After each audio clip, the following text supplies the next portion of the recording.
Bonsoir et bienvenue dans cette méga formation. Tout au long de cette formation, nous allons voir tous les différents chapitres à aborder pour la certification Huawei HCIA, qui signifie Huawei Certified ICT Associate, encore appelé Datacom.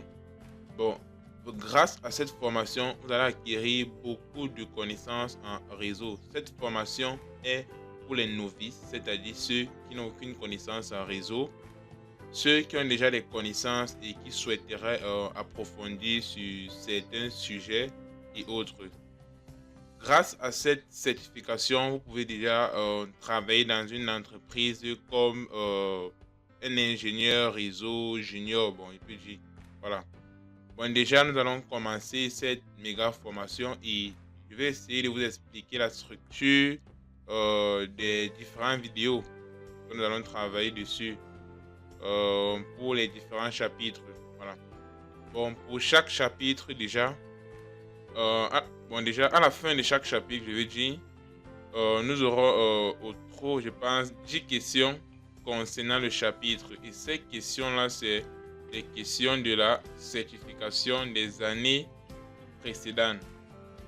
Voilà. Déjà, je vais expliquer la forme des questions pour cette certification. Déjà, il faut comprendre, nous avons les QCM uniquement. Mais QCM uniquement ne veut pas dire en fait que la formation serait théorique uniquement. Non. La formation est 50% théorique et 50% pratique. Car parmi ces QCM, il y en a des questions que si vous n'avez pas fait la pratique, vous ne pouvez absolument pas répondre à ces questions-là. Déjà, nous allons voir tous ces différents types de questions ensemble. Déjà, je rappelle, nous avons 23 chapitres à étudier. Préparez-vous déjà à ce que je dois vous fournir en fait 23 vidéos. Par vidéo, nous allons discuter sur un chapitre et ainsi de suite. À la fin de chaque chapitre, nous allons répondre aux questions. Je pense qu'avec ça, vous êtes 100% garanti d'avoir votre certification Huawei. Déjà, je vais expliquer la forme des questions. Avant d'arriver à la forme des questions, il faut déjà comprendre que vous travaillez sur 1000 points à la certification. Et pour obtenir votre certification, il vous faut un minimum de 600 points sur 1000. Et déjà, je rappelle, 1000 points ne veut pas dire 1000 questions. Non. Car il y a des QCM qui peuvent porter sur 4 points, sur 3 points, sur 2 points. Ça dépend. Pourquoi je dis cela? Car les MCQ, nous avons... Désolé, j'utilise parfois les termes en anglais. MCQ veut dire QCM en fait, voilà. Car les QCM, nous avons 3 catégories de QCM pour la certification Huawei. La première catégorie, c'est des questions vraies ou faux. C'est-à-dire, vous avez une question, vous répondez soit par vrai, soit faux. Deuxième catégorie, vous avez des choix uniques, un peu comme les QCM populaires générales que tout le monde connaît depuis le secondaire et autres. Là où vous avez une question et après vous avez des options, vous devez choisir juste une seule bonne réponse. Et après cela, nous avons un autre type de QCM qui est QCM à choix multiple. C'est-à-dire vous avez une question, mais il n'y a pas qu'une seule réponse correcte parmi les options, mais il y en a au trop, peut-être 2, 3, voire même 4 pour certaines questions. Voilà. Voici les 3 types de questions pour les 3 types de QCM. Voilà, je veux dire pour l'examen final pour la certification Huawei. Déjà, je pense qu'à travers ceci, vous comprenez pourquoi toutes les questions n'ont pas des points égaux. Il y a des questions à 1 point, 2 points, 3 points et ainsi de suite. Au total, vous êtes noté sur 1000 et le minimum, c'est 600 points. Déjà, grâce à cette formation, pour moi, c'est garanti que vous aurez vos minimum 600 points. Mais mon but pour cette formation, c'est pas de former des gens qui auront 600 points et autres. Mon but, en fait, c'est minimum 800 points pour ceux qui vont suivre cette formation. Sans plus tarder, nous allons commencer avec le premier chapitre, comme vous pouvez le voir. Data Communication Network Basic. En fait, dans ce chapitre, nous allons voir les bases du réseau, nous allons comprendre l'architecture du réseau, comment cela fonctionne, et aussi nous allons voir les différents types de réseaux dans ce chapitre. Comme je disais, en fait, ce premier chapitre est vraiment très intéressant, surtout si vous êtes nouveau dans le réseau et que vous voulez découvrir actuellement. Je pense que ce chapitre va vraiment vous intéresser. Voilà. Bon, ici là nous avons juste une petite historique. Bon, ici là vous allez essayer de lire. Bon, et je rappelle, j'ai oublié de préciser cela au début. La formation est en anglais. En fait, pour la certification, désolé, il y a deux langues. Il y a le chinois et il y a l'anglais. Bon, je suppose déjà que si vous n'êtes pas chinois, je ne vois pas comment vous allez composer en chinois ou bien étudier en chinois. Bon, si vous n'êtes pas chinois, automatiquement vous devez étudier l'anglais, car cette langue est plus abordable, plus facile à comprendre comparé au chinois. Voilà. Bon, ici, vous allez voir tous les supports que je vais utiliser sont en anglais, mais je vais expliquer en français. Et dans mes explications, je vais utiliser les thèmes en anglais. Que lors de la certification, vous n'êtes pas embrouillé avec certains thèmes que vous n'avez jamais vus et autres, non.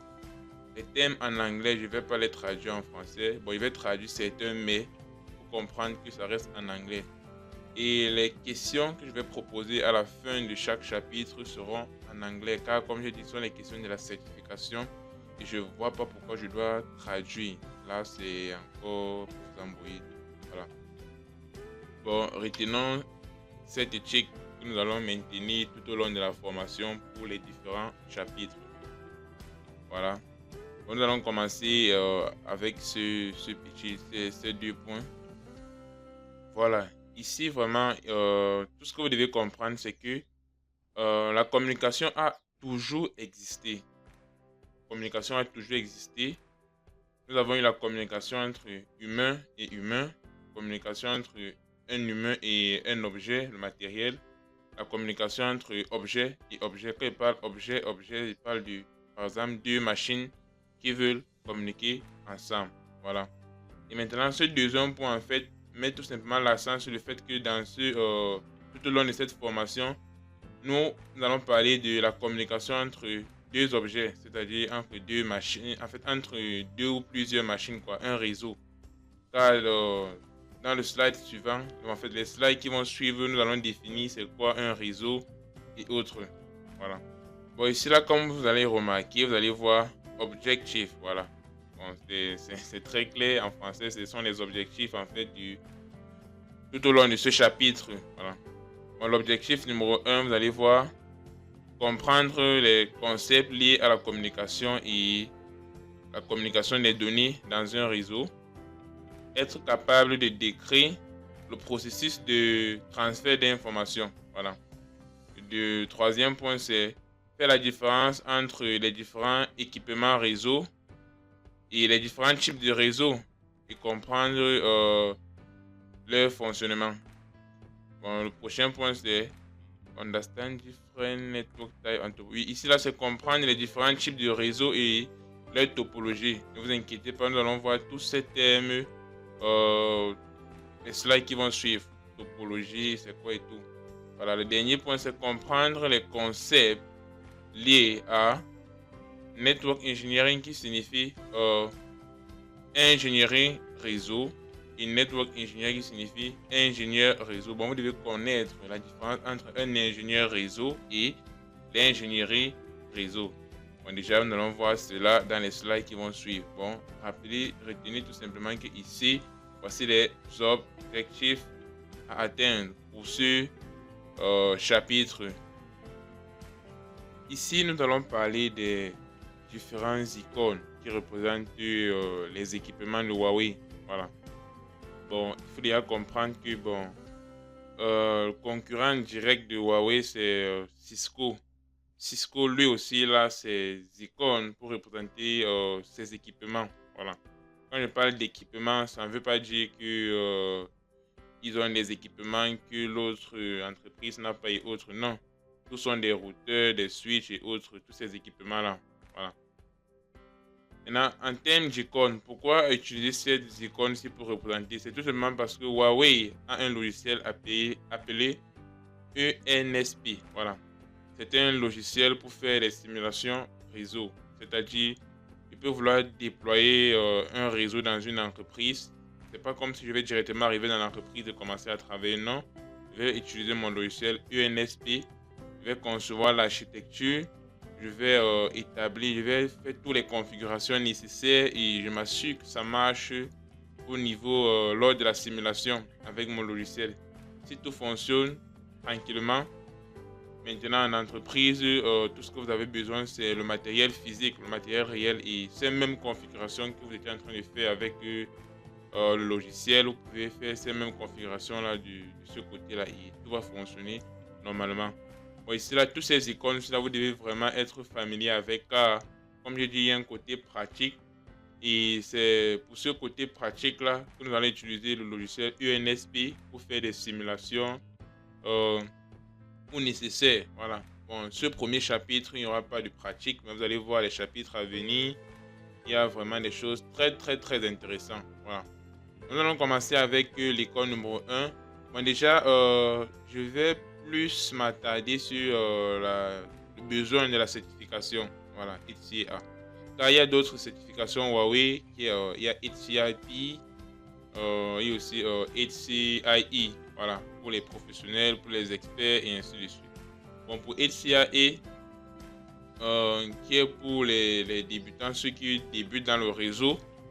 Bon, tous ces icônes que vous voyez là, je veux dire tous ces équipements, vous n'allez pas utiliser tout ceci. Bon, je vais essayer d'expliquer uniquement ce que vous allez forcément utiliser dans les différents labs que nous allons voir. Bon, les labs ici, ce sont les cas pratiques, c'est comme ça qu'ils appellent ça, les labs. Voilà, un peu comme laboratoire quoi. Voilà. Premier équipement, c'est le routeur. Bon, voici l'icône du routeur ici. Voilà. Bon, ne vous inquiétez pas, tout au long de ce chapitre, nous allons expliquer chaque équipement en détail. Les détails sur chaque équipement, les utilités, comment il fonctionne et autres. Bon, déjà ici, je vais juste essayer de passer en bref. Juste vous donner l'idée. Voilà. Bon, un routeur, en fait, c'est un équipement. Lui, dans le réseau, il va permettre de choisir la meilleure route pour envoyer notre paquet à destination. Voilà. C'est-à-dire que vous avez une machine A, il y a une autre machine B, et vous souhaitez envoyer votre paquet à la machine B. Voilà, vous pouvez l'envoyer au routeur. Maintenant, le routeur, lui, il va se charger d'envoyer à la machine B. Et l'avantage avec le routeur, c'est que vous pouvez avoir... vous pouvez être dans un réseau, le réseau A, vous voulez envoyer un paquet à une autre machine située dans le réseau B. Voilà, le routeur lui peut agir comme ce qu'on appelle le gateway. Bon, nous allons voir cela devant. Voilà, le gateway, c'est comme ça qu'on appelle, c'est-à-dire récupère le paquet d'un réseau et il envoie à une autre machine qui est dans un autre réseau. Voilà. Bon, il faut retenir en fait que le rôle du routeur c'est transférer les paquets, voilà, c'est-à-dire choisir la meilleure route. C'est-à-dire vous pouvez avoir un réseau où vous voulez envoyer un paquet à une machine, il y a plusieurs routes pour arriver à cette machine. Voilà, c'est encore un rôle pour le routeur de choisir la meilleure route pour que le paquet arrive à destination et en toute sécurité sans qu'il y ait perte de données. Voilà. Bon, comme j'ai dit dans les slides suivants, vous allez voir, nous allons discuter sur le routeur en détail. Ça, c'est juste l'idée de base. Deuxième équipement, nous avons le switch. Voilà, comme j'ai dit tantôt, il faut surtout reconnaître les icônes. Voilà, pour ça, lorsque vous voyez tel, vous savez déjà que c'est ceci et autres. Bon, le switch, en fait, c'est juste un équipement dans un réseau qui va permettre en fait à établir la communication entre les différentes machines présentes dans ce réseau. C'est-à-dire pas avoir un réseau avec 4 machines et je souhaiterais mettre en fait je souhaite concevoir un réseau de 4 machines, voilà, et puis utiliser un switch pour mettre ces 4 machines en réseau, c'est-à-dire je connecte tout simplement ces 4 machines sur mon switch. Voilà, là ils seront dans le même réseau de telle sorte que lorsqu'une machine veut envoyer un paquet à une autre machine, il envoie tout simplement au switch et le switch lui va se charger d'envoyer aux autres machines dans le même réseau. Voilà, il faut déjà voir la différence. Avec le switch, c'est pas possible d'envoyer au switch et le switch lui il envoie à une machine qui est dans un autre réseau. Non, c'est pas possible. Voilà. Voilà, le switch, lui, il envoie uniquement aux machines qui sont dans le même réseau que lui. Voilà. Je pense que peut-être à la fin de la vidéo, je peux vous montrer quelques images. Voilà, parce qu'il faut déjà connaître aussi les images réelles, physiques, de ce qu'un routeur, un switch et autres. Il ne faut pas juste se baser sur ces équipements et après en entreprise, on vous montre un switch. Vous ne savez même pas que c'est un switch. Voilà. Bon, je trouve nécessaire de vous montrer quelques images pour que vous voyez. Voilà. Bon, le switch, c'est juste un équipement un peu comme une box avec les ports. Voilà. Bon, je vais aussi expliquer d'une autre façon en français simple. Voilà. Puisque j'ai été en entreprise et j'ai eu à voir tous ces équipements-là. Bon, le switch, en fait, il est comme une prise. Voilà. Vous savez, chez vous, vous avez des prises sur les murs et autres. Vous branchez vos téléphones, vos appareils. Voilà. Et vos prises là, ils sont connectés sur le compteur, c'est-à-dire le compteur qui fournit l'électricité dans votre maison. Hein. C'est-à-dire si on éteint le compteur, la prise ne fonctionne plus. Bon, le switch est exactement comme une prise. Voilà. C'est-à-dire il y a même des switches qui sont comme des prises qu'on peut plaquer sur le mur comme une prise, mais c'est un switch. Jusqu'ici, en fait, son port, c'est le port Ethernet. C'est-à-dire c'est un câble qui permet qu'on peut brancher sur notre ordinateur. Voilà. Et maintenant, la question, c'est où ce switch est connecté. Puisque j'ai dit la prise est connectée au compteur qui fournit l'électricité. Et c'est de cette électricité que vous avez besoin pour brancher, charger votre appareil et autres. Le switch, en revanche, lui, il est branché sur le routeur. Voilà, il est branché sur le routeur. Et maintenant, lorsque vous branchez votre appareil sur le switch, vous avez cette connexion. Voilà. Connexion que vous recherchez, vous avez cette connexion. Bon, nous allons passer à l'équipement suivant. Le core switch, l'aggregation switch. Voilà. Bon, déjà, je rappelle, il y a un thème qu'il faut retenir au niveau du general switch. C'est encore appelé les switches de niveau 2. Voilà. Si on parle de switch de niveau 2, c'est tout simplement parce que bon, il est utilisé à la couche 2 du modèle OSI, qui est la couche liaison de données. Voilà. Ceux qui le savent déjà, c'est très bien. Pour ceux qui ne connaissent pas encore le modèle OSI, nous allons parler du modèle OSI en détail, je pense, dans le prochain chapitre. Voilà. Bon, le core switch et l'aggregation switch, eux, ils fonctionnent au niveau de la couche 3 du modèle OSI, qui est la couche réseau. Voilà. Bon, déjà, je rappelle qu'en fait, le réseau n'est pas juste des équipements placés en désordre, non. Le réseau, en fait, l'architecture du réseau est hiérarchique. Voilà. C'est-à-dire, vous allez voir, nous avons des différentes couches. Et c'est au niveau de ces différentes couches-là que nous allons retrouver ces équipements-ci là. Voilà. Par exemple, le core switch, aggregation switch, vous allez voir, ils sont au niveau de la couche 3. Voilà. C'est-à-dire qu'il y a une couche, en fait, qui est pour les core switch, il y a une couche qui est pour les aggregation switch. Voilà. Voici access switch, il y a aussi une couche qui est pour les access switch. Voilà.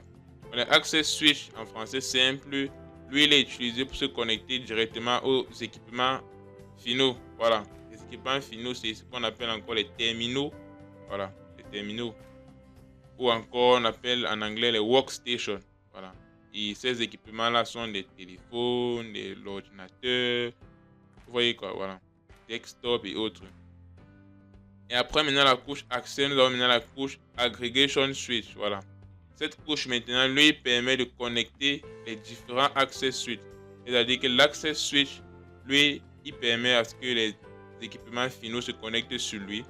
Maintenant, lui, en revanche, lui, il est connecté au niveau des aggregation switch. C'est-à-dire l'aggregation switch, lui, gère le trafic venant des access switch. L'access switch, lui, il gère le trafic venant des équipements finaux. Voilà.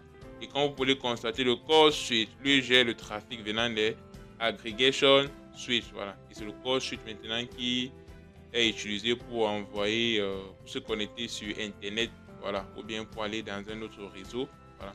Vous allez voir que le core switch joue un peu le rôle du routeur, mais il y a quelques différences. Voilà pourquoi après le core switch, nous avons maintenant les routeurs qui est chargé de faire le transfert des paquets, peut-être hors du réseau. Voilà.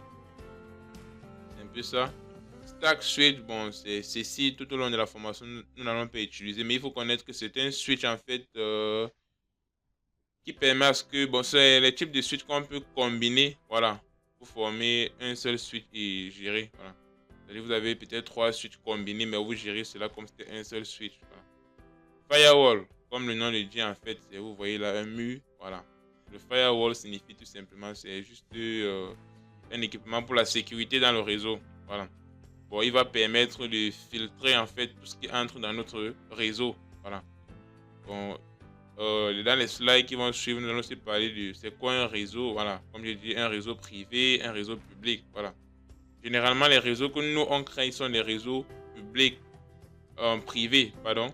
Et les réseaux publics sont les réseaux un peu comme Internet. Voilà. Où tout le monde est juste là comme ça, chacun peut faire ce qu'il veut et autres. Voilà.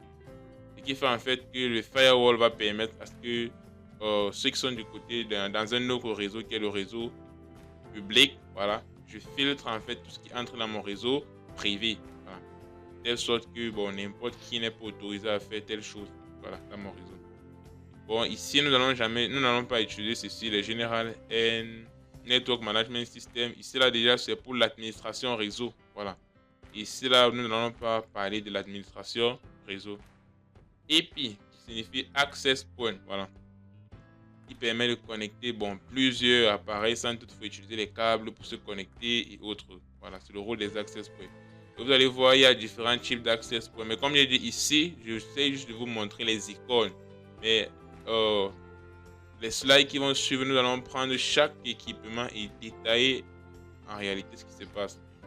Les base stations maintenant, ce sont ces antennes-là. Les base stations, c'est un peu comme les access points. Mais jusqu'ici, là, ils ont vraiment une très grande fréquence. Voilà. Bon, après, quand vous allez étudier,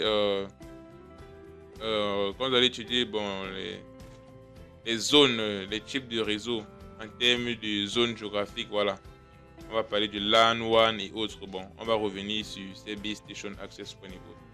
General server, en fait, sont les serveurs où nous pouvons héberger les services. Par exemple, un réseau où il faut, par exemple, héberger un site web pour l'entreprise et autres. Bon, vous aurez besoin d'un serveur pour cela. Donc, comme je dis ici, là, nous n'allons pas parler de ceci. Ou ceci, nous n'allons pas parler. Je pense qu'il y a encore. Bon, l'AC, voilà. L'AC, nous allons parler de l'AC aussi en détail. C'est un équipement qui permet la gestion centralisée du réseau. Voilà. Bon, l'AC, c'est un équipement où nous pouvons effectuer les configurations pour plusieurs access points. Voilà. Bon, en détail, nous allons parler de ça, ne vous inquiétez pas. Bon, ici, nous avons aussi cette icône qui représente Internet, c'est-à-dire le réseau public. Et ici, nous avons les équipements finaux, comme je disais là, téléphone, iPad, mobile et autres. Bon, rappelez-vous déjà que ceci est important. Ceci est important. Ceci est important. Ceci est important. Bon, ceci aussi est important. Voilà, Wi-Fi signal. Voilà, le signal Wi-Fi. Internet important. Et ceci important. Bon, tout au long de la formation pour la certification, voici les équipements que nous allons étudier. Voilà, que ce soit de façon théorique ou bien avec le logiciel pour les labs. Voilà. Concept of network communication. Bon, ici on va parler du concept de la communication réseau. Voilà. Ici, je vais essayer de traduire ces différents points. Voilà. Bon, le premier point, la communication, c'est juste le transfert d'informations, c'est-à-dire un échange entre les personnes et les objets, entre les objets et objets. Bon, comme j'expliquais dans le slide précédent. Voilà. Bon, maintenant ici, là, nous avons la communication réseau. Voilà. Bon, ici, c'est seulement la communication. C'est-à-dire, par exemple, lorsque tu parles avec quelqu'un, tu es en train de communiquer. Voilà. Voilà, maintenant, on va parler de communication réseau, network communication. Bon, la communication réseau, maintenant, c'est une communication entre les équipements. Voilà. On appelle ici terminal device à travers un réseau informatique. Un network de réseau informatique. Voilà, bon, le troisième point ici, nous allons voir quelques exemples du réseau de communication. Voilà. Bon, le premier exemple ici, en fait, c'est un réseau de communication de base. Quand on parle de base, c'est-à-dire le tout premier réseau qui a existé. Voilà. Bon, où nous avons deux machines connectées pour pouvoir communiquer ensemble. Voilà. Et ils sont connectés par un support de communication. On peut appeler le canal. Voilà. Le canal ici peut être filet, comme ça peut être sans fil. Voilà, filet, c'est-à-dire c'est un câble physique qui connecte les deux machines. Comme le canal peut être sans fil, voilà, comme nous allons voir avec les access points après. Voilà. Donc ici là, c'est un réseau de base, encore appelé, si vous avez déjà suivi ici, peer-to-peer network. Voilà, c'est-à-dire peer-to-peer signifie que chaque équipement agit comme un client, comme un serveur. Voilà. Donc ici là, les deux équipements sont au même niveau, c'est-à-dire personne n'a plus de droit ou de rôle que l'autre. Voilà, ça c'est un réseau de base. Voilà. Nous avons B, un deuxième type de réseau où nous avons un équipement. Si vous vous rappelez très bien de cet équipement, le routeur, voilà, ça peut toujours être un switch. Ici c'est un réseau en fait où c'est possible de récupérer une donnée d'ailleurs et envoyer cette même donnée à plusieurs équipements dans le réseau. Voilà. C'est-à-dire, si vous voyez là, voici les terminaux. Voilà. Plusieurs machines. On envoie la même donnée. Vous voyez, directement. C'est pas comme si on envoyait à un et après. Bon, en même temps, on envoie à toutes les machines du réseau. Voilà. Maintenant, nous avons un troisième type de réseau où nous avons un réseau public et un réseau privé. Voilà. Par exemple, ici, cette machine peut être dans un réseau privé et ce serveur peut être, je sais pas, le serveur peut être au Canada où j'ai peut-être hébergé mon site web, je sais pas, mon portfolio. Je vais accéder à mon portfolio depuis mon réseau privé. Voilà. Vous voyez, c'est là qu'il va passer à travers Internet pour me connecter à mon serveur situé au Canada. Voilà. Et de là, bon, ce serveur-ci, c'est-à-dire que c'est un serveur web, comme j'ai dit, mon portfolio, il va me finir les différentes pages que je veux visualiser. Voilà. Bon, voici un peu ces trois exemples de la communication réseau, un peu comment ça se passe. Nous avons vu la communication entre une machine et un serveur. Nous avons vu la communication entre machine et machine, la communication entre une machine et un serveur. J'ai pris un exemple de ce qui se passe là. Et la communication entre un routeur et des machines. Voilà. C'est-à-dire un routeur, il peut envoyer un paquet qu'il a reçu quelque part à plusieurs machines. Voilà. Ceci est encore appelé broadcast. Voilà. Vous allez voir vraiment tous ces termes-ci dans les slides qui vont suivre. Information Transfer Process. Voilà. Le processus de transfert d'informations. Bon, ici là nous allons voir en fait comment un paquet peut être transité d'une machine à un autre dans un réseau. Ça peut être dans le même réseau, ça peut être dans un réseau différent et autres. Voilà. Bon, déjà le transfert d'informations dans un réseau n'est pas différent du transfert, c'est pas d'objets d'une ville à une autre. Bon, comme vous connaissez là. Hein. Bon, nous allons un peu voir ce petit scénario et vous allez comprendre un peu l'ingéniosité derrière en fait le transfert de données, voilà, d'un réseau à un autre. Voilà. Juste pour vous faire comprendre d'où sort l'inspiration et comment ça a été pensé. Voilà. Là, ici, n'oubliez pas que tout est scientifique. Voilà. Je prends un exemple. Disons que vous avez un téléphone, vous voulez peut-être, je sais pas, vous êtes au Cameroun, je suis au Cameroun et je souhaiterais envoyer un téléphone à un de mes petits qui est au Canada. Voilà. Qu'est-ce qui va se passer? Je vais récupérer mon téléphone. Maintenant que le téléphone est composé des écouteurs et du chargeur, voilà. Je vais décider de package, maintenant, je vais décider d'emballer le téléphone dans le carton. Maintenant, l'idée d'emballer, c'est pas parce que non, bon, en fait, l'idée d'emballer, c'est plus pour la sécurité. Et quand je parle de sécurité, c'est j'emballe parce que je vais m'assurer en fait que lorsque ça arrive à destination, il a effectivement reçu le téléphone, son chargeur et les écouteurs. Car si on envoie l'objet uniquement comme ça, vous voyez, il peut avoir un perte en route et à la fin il reçoit juste le téléphone, il n'y a pas de chargeur, il n'y a pas d'écouteurs, c'est perdu et autres. Voilà, vous voyez un peu l'idée du packaging. Voilà. Packaging, c'est aussi pour protéger le paquet. Disons que si on n'emballe pas, ça peut tomber, se casser et autres. Voilà. Une fois que j'ai emballé mon paquet, prochaine étape, c'est j'envoie à l'agence maintenant. L'agence maintenant, ici, là peut être un aéroport et autres. Voilà. L'aéroport, maintenant, lui, il sait qu'il va se charger de transmettre mon paquet dans le pays où je souhaite envoyer cela. Voilà. Bon, ici, là, maintenant, le canal de transmission. Dans ce cas, ici, c'est l'air. C'est-à-dire, c'est un avion qui va, je sais pas, qui va décoller avec mon paquet pour arriver à destination. Voilà. Lorsqu'il décolle avec mon paquet, qu'est-ce qui se passe? Il arrive à l'agence qui est dans le pays où je voulais envoyer mon paquet. Voilà. Mais tout simplement, une fois dans ce pays, étant dans cette agence, l'agent doit aussi connaître où est-ce que le paquet est destiné. Voilà. C'est ainsi de suite comme ça qu'il envoie le paquet. Disons par exemple qu'il envoie le paquet là, il connaît mon quartier, il envoie le paquet. Lorsque moi je reçois le paquet, je détache le paquet, j'ouvre le paquet pour voir le contenu. Voilà. Vous voyez que ici nous sommes sûrs et certains qui va recevoir exactement le téléphone, le chargeur et l'écouteur. Voilà. Bon, inspirez-vous de ceci pour bien maîtriser en fait le transfert d'informations dans un réseau. C'est exactement la même chose. Regardez quelque chose. Juste que c'est vrai, ici c'est virtuel, ici c'est physique, mais c'est exactement le même processus. J'ai mon ordinateur, je souhaite envoyer une donnée. Voilà, vous voyez, data. Cette donnée est encore appelée, bon, je vais donner le terme. Rappelez-vous que bon, c'est QCM. Bon, vous devez maîtriser tous ces termes. Je vais écrire ici. Cette donnée est encore appelée data payload. Voilà, data payload, c'est comme ça qu'on nomme cela, data payload. Voilà.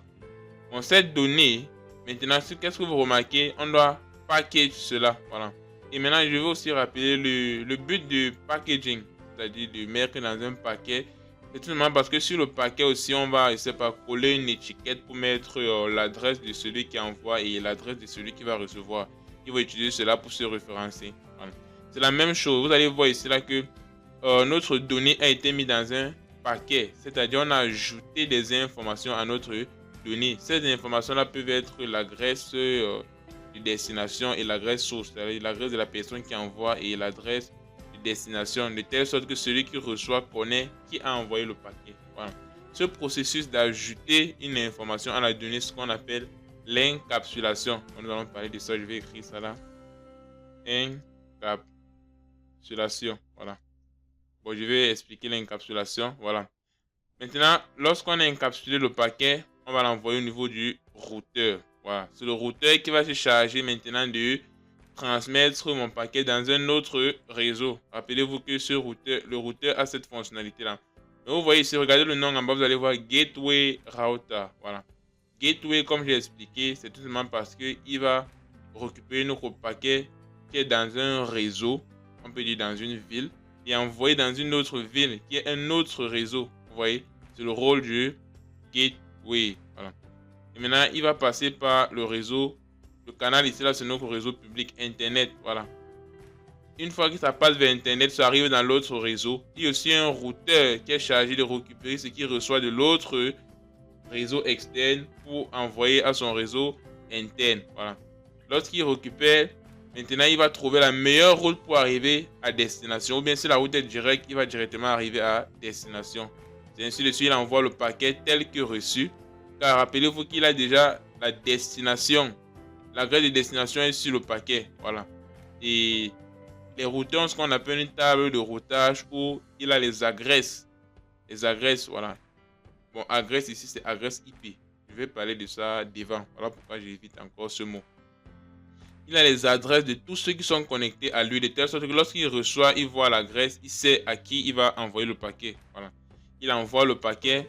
Celui qui reçoit le paquet maintenant retire les informations. Retirer les informations, c'est décoller peut-être l'étiquette, retirer du carton et il reçoit la donnée exactement comme il a été envoyé. Ce processus maintenant de retirer ces informations, bon, c'est pas détacher le paquet et tout ça, retirer tout pour avoir la donnée exacte. On appelle cela décapsulation. Décapsulation, pardon. Décapsulation. Voilà. Bon, maintenant ici là, la question maintenant c'est vous devez connaître quels sont les qu'est-ce qu'on ajoute au paquet, qu'est-ce qu'on ajoute à la donnée en fait pour former ce qu'on appelle paquet. Voilà. Ce qu'on ajoute à la donnée, je vais écrire ça ici plus haut. On ajoute en fait ce qu'on appelle un header. Voilà. Plus une queue qu'on appelle etil. Voilà. Lorsqu'on ajoute ça au payload, c'est-à-dire que lorsque je prends tout ceci, désolé, Bon, j'ai fait une erreur, mais c'est pas grave. Lorsque je prends tout ceci, j'ajoute à mon data payload, j'obtiens en fait ce qu'on appelle le paquet. Voilà, le paquet. Vous voyez? Exactement ça. Bon, l'encapsulation, c'est tout simplement le fait d'ajouter une en-tête et une queue au data payload. Voilà, c'est un peu ça. Et la déencapsulation, c'est le même processus de retirer. Voilà. Maintenant, quand nous allons voir le modèle aussi, vous allez voir en fait qu'il y a plusieurs étapes pour la transmission d'informations. Voilà. Je pense que c'est tout ce que je peux dire ici. Nous allons voir en détail encore dans le slide qui va suivre. Voilà. Common terms. Voilà. Common terms signifie tout simplement quelques termes courants que vous allez voir tout au long de la formation. Voilà. Bon, ici nous avons data payload. Voilà, j'ai parlé du data payload, c'est l'information envoyée. Voilà. Packet, voilà. Ça c'est l'information qui est déjà dans le réseau, c'est-à-dire on a déjà ajouté le header et le tail. Voilà. Une chose que j'ai oublié de dire quand même, bon, c'est vrai que je vais revenir sur le niveau du modèle OSI. Voilà. Lorsqu'on envoie une donnée dans le réseau, c'est pas à toutes les étapes qu'on ajoute directement l'entête et la queue. Non. Et les étapes, vous allez voir, c'est uniquement l'entête qu'on ajoute. Voilà. Bon, c'est l'entête qui est toujours obligatoire en fait. Vous allez voir, à chaque couche, on va toujours ajouter une entête. Mais la queue, vous allez voir, c'est pas à toutes les étapes qu'on ajoute la queue. Voilà. Et maintenant, dans les slides qui vont suivre, lorsque nous allons parler du modèle OSI, on va parler en détail de qu'est-ce que l'entête contient, qu'est-ce que la queue contient. Voilà. Ou bien quels sont les rôles. Nous allons parler de ça. Nous allons parler de ceci. Voilà. Le header. Bon, ça, c'est le segment d'information qui est ajouté avant le data payload. Bon, c'est vrai que j'ai oublié d'expliquer cela. Bon, je vais essayer d'écrire un truc là. Bon, lorsque vous avez votre donnée, voilà, il faut comprendre que c'est l'entête d'abord, header, voilà, on ajoute l'entête. Maintenant, le data payload, il est au milieu, data payload, il est au milieu, et la queue maintenant, lui, il est à la fin, voilà. Bon, ça, c'est l'information à ajouter. Mon data, j'ai mal écrit data. Mon data, il y a là, voilà. Bon, il faut retenir ici là que bon, on ajoute l'entête au début du data payload et c'est à la fin du data payload qu'on ajoute la queue, voilà. Bon, ici là, comme vous pouvez le constater, c'est un peu ça. Le header, on a parlé du header, du tail, lui, c'est le segment d'information ajouté après le data payload. Le header est ajouté avant. L'encapsulation, on a déjà vu sur le processus pour ajouter le header et le tail au data payload, voilà. Pour former ce qu'on appelle un paquet. Bon, c'est écrit là. Des encapsulations, vous voyez sur le processus pour retirer en fait l'entête et la queue du paquet pour obtenir notre data payload. Voilà. Le gateway maintenant ici là, bon, c'est un équipement en fait qui va permettre le transfert d'informations d'un réseau à un autre réseau. Voilà. Le routeur, nous avons déjà parlé du routeur. Bon, c'est un équipement réseau, voilà, qui permet de sélectionner la meilleure route pour pouvoir envoyer nos paquets à destination. Terminal device, je pense que nous avons parlé des terminal device la dernière fois. Ce sont les terminaux, voilà, les workstations, c'est-à-dire les équipements finaux, voilà, qui peuvent être les téléphones, machines et autres. Voilà, je pense qu'on va passer au slide suivant. Concept of Data Communication Network. Voilà. Bon, ici, on va voir le concept de la communication des données dans un réseau. Voilà. Comme je disais tantôt, si vous remarquez bien, vous allez voir l'architecture d'un réseau ici. Vous allez voir que c'est organisé en couches. Voilà. En anglais, on dit layer. Voilà. Comme vous allez voir ici, nous avons un layer, encore appelé le Access Layer. Je vais parler de ça.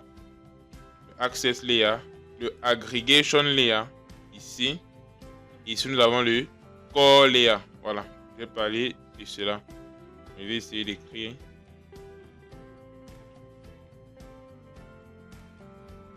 Ok.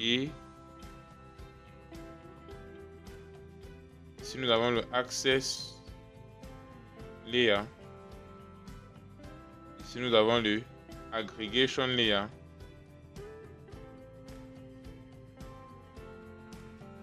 Aggregation Layer. Ici, nous avons le Core Layer. vois pas, je vais écrire plus haut.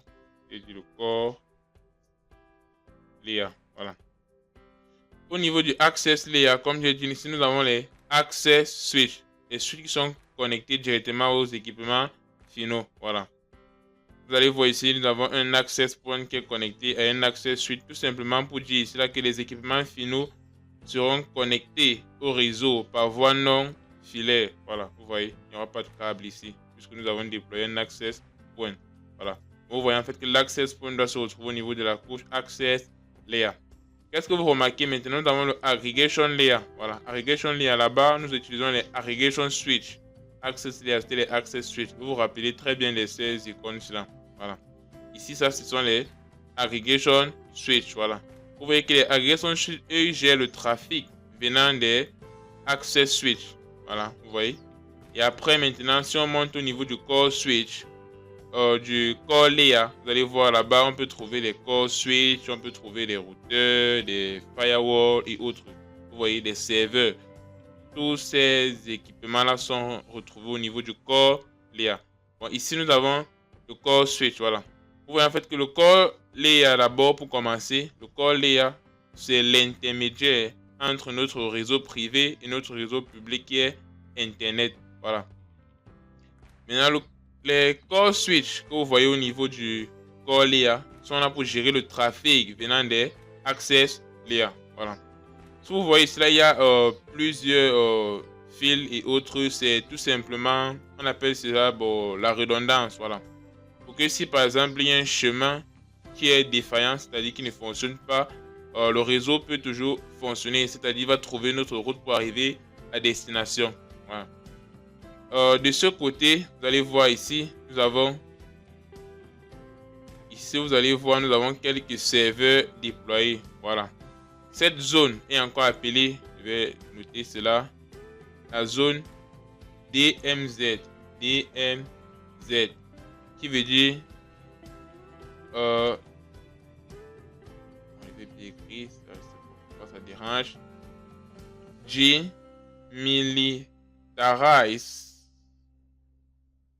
Demilitarized zone. Voilà.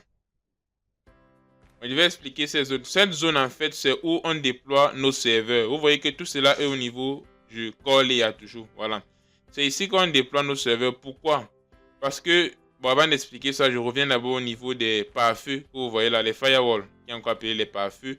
Oui, en fait, que les firewalls ici, là, on essaye de mettre une sécurité entre notre réseau privé, qui est ici en bas, et notre réseau public, qui est Internet. Ça veut dire que j'essaie en fait de filtrer tout ce qui va entrer dans mon réseau privé. Vous voyez? Voilà. Maintenant, si vous remarquez, les serveurs, on met toujours ceci au niveau du core layer, tout simplement parce que le serveur peut être accédé par ceux qui sont au niveau du réseau public et ceux qui sont au niveau du réseau privé. Par exemple, ici, réseau privé, j'ai mon entreprise, j'ai besoin d'accéder à mon site web que j'ai déployé et j'ai besoin aussi que des clients, voilà, vous voyez, qui sont au niveau du réseau public puissent aussi visiter mon site web et autres. Voilà pourquoi nous devons déployer les serveurs au niveau du core layer, voilà, puisque c'est où nous avons les core switch qui est l'intermédiaire entre le réseau privé et le réseau public. Je pense que là c'est clair, voilà. Bon, c'est ce qu'il faut retenir ici. Bon, ce qui est écrit là, c'est tout simplement Communication Network that constitute. Bon, ici, on est en train de dire ça, c'est un réseau de communication qui est constitué des switches, des firewalls, des pare-feux, des access control AC et autres. Voilà. Bon, c'est vrai que pour ce schéma-ci, il n'y a pas d'AC, il n'y a pas de access control, il y a un access point, oui. Il y a les serveurs et autres. Bon, nous allons voir d'autres schémas devant. Voilà. Function ici, c'est la fonction to implement data communication. Oui, bon, cette architecture a été conçue pour pour implémenter la communication des données. Voilà. Je pense que ici c'est clair. Nous allons passer au slide suivant. Bon, maintenant ici là, nous allons parler en détail de tous ces équipements que nous avons listés au début de la formation. Voilà, comme les switches, les routeurs, les firewalls, tout ceci, les réseaux sans fil. Pendant le prochain tutoriel, nous allons discuter de tout cela en détail. Voilà. Bon, on se dit à très bientôt à la vidéo suivante qui serait Data Communication Network Part 2, c'est-à-dire partie 2. Voilà. Nous allons terminer avec la partie numéro 1. Ici, c'est pour que la vidéo ne soit pas très longue. Voilà. Bon, très bientôt, et n'oubliez pas de vous abonner pour suivre entièrement la formation pour avoir votre certification Huawei. Et je rappelle que la certification est gratuite.